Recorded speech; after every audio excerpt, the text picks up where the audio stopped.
حق و باطل میں فرق. پہلا پوائنٹ، امام حسین نے یزید کی بیعت نہ کر کے تا قیامت حق و باطل میں فرق واضح کر دیا.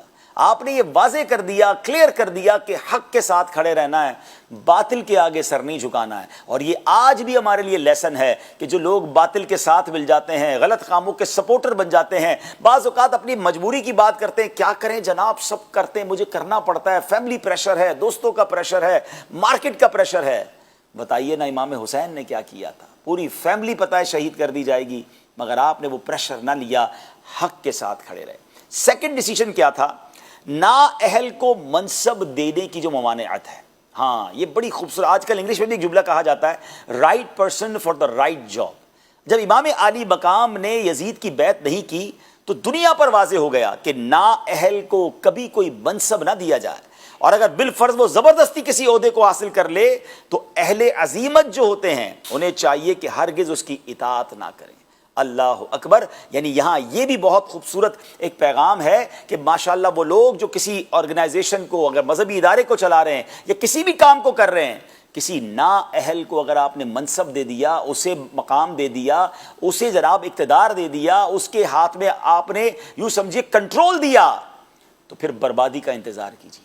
تو اگر آپ اپنی آرگنائزیشن کو، اپنے ادارے کو، اپنے علاقے کو، اپنے محلے کو، کسی بھی کام کو آپ لے کر چل رہے ہیں، تو try to find the right person for the right job. نااہل کو منصب دینے کا مطلب بربادی ہوتا ہے. اگلی بات، فسق و فجور کا دروازہ بند کر دیا. اگر آپ یزید کی بیعت کر لیتے ناظرین، بڑا مال مل جاتا آپ کو، بہت سارے جناب منصب مل جاتے، آپ بڑی سکون کی لائف مدینہ منورہ میں اپنی فیملی کے ساتھ گزارتے. مگر ہوتا کیا؟ ہر بدکاری کے جواز کے لیے پھر آپ کی بیعت سند بن جاتی. یعنی سب کے پاس یہ آرگیومنٹ آ جاتا، بھائی امام حسین نے بھی تو یزید کی بیعت کی تھی، آج ہم بھی غلط کام میں فالو کر رہے ہیں تو کیا حرج ہے؟ اللہ اکبر. تو اور پھر شریعت اسلامیہ اور ملت حنیفہ کا نقشہ مٹ جاتا. میرے امام یہ جانتے تھے کہ اگر آج میں نے یزید کی بات مان لینی ہے، ادھر کمپرومائز کرنا ہے، پھر ساری امت نے کمپرومائز کرنا ہے. تو امام حسین نے گویا یہ منصب دیا کہ فسق اور فجور کا دروازہ بند ہونا چاہیے. اللہ کی نافرمانی جہاں ہو رہی ہے ہمارا وقت کوئی لینا دینا نہیں ہے. اور یہی ہمارے لیے کربلا کا ایک اور میسج ہے، ایک اور خوبصورت اس کے پیچھے یوں سمجھیے مقصد ہے، وہ ہے نظام اسلام کا تحفظ.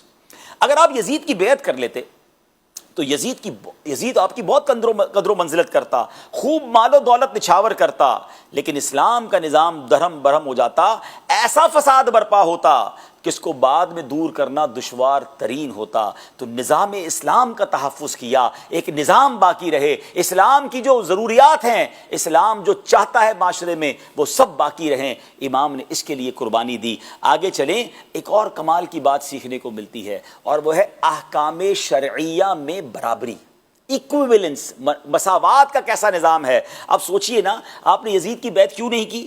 کہ اس کا فسق و فجور تھا، وہ اللہ کی عبادت کرنے والا نہیں، بلکہ وہ گناہوں میں مبتلا بھی تھا اور حرام کو حلال کرنا چاہتا تھا، وہ تمام معاشرے میں بے حیائی اور بدکاری اور برے کام پھیلانا چاہتا تھا. تو اب امام علی مقام نے جو سٹینڈ لیا، یہ میسج یہ ہے کہ احکام شریعہ عام آدمی اور حاکم سب کے لیے برابر ہیں. جس طرح عام آدمی کا فسق و فجور سے بچنا ضروری ہے، اسی طرح حاکم کا بھی ضروری ہے. یعنی اسلام کا قانون حکمران کے لیے الگ نہیں ہے، بڑے لوگوں کے لیے الگ نہیں ہے، اور عام لوگوں کے لیے الگ نہیں ہے. میرے امام نے ایکویولنس کا، مساوات کا بھی درس دیا. سبحان اللہ. اب آگے چلتے ہیں، ایک اور کمال کا اس سے میسج ملتا ہے، لیڈرشپ کا ایک اور یوں سمجھے کہ پوائنٹ ملتا ہے کہ اسلامی ریاست کا تحفظ. امام حسین نے اپنی فراست سے یہ جان لیا تھا یزید بیعت کے بعد اسلامی ریاست کا کیا حال کرے گا، اس لیے آپ نے بیعت نہ کی. آپ کی شہادت کے بعد یزیدی فوجیوں نے کیا کیا؟ مدینہ منورہ پر لشکر کشی کی، سینکڑوں صحابہ کرام کو شہید کیا. معاذ اللہ، مسجد نبوی کے ستونوں پر گھوڑے باندھے 3 دن تک لوگ مسجد نبوی میں نماز نہ پڑھ سکے. مدینہ منورہ میں خوب لوٹ مار کی گئی، حرام کاموں کو گویا حلال کر دیا گیا. مکہ مکرمہ پر چڑھائی کی گئی، پتھر برسائے گئے. مسجد الحرام کا صحن، اتنے پتھر برسائے ان بدبختوں نے کہ مسجد الحرام کا صحن پتھروں سے بھر گیا. کعبۃ اللہ کے غلاف اور چھت کو ان بے دینوں نے جلا دیا اور کعبہ مشرفہ کی بے حرمتی کی. یہی تو امام جانتے تھے نا کہ یہ اسلام کا نقشہ بدل دیں گے، ریاست اسلام کا بیڑا غرق کرنا چاہتا ہے. تو یہ تحفظ ضروری ہے جس کے لیے انہوں نے اپنی جان بھی دینے سے وہ پیچھے نہ ہٹے.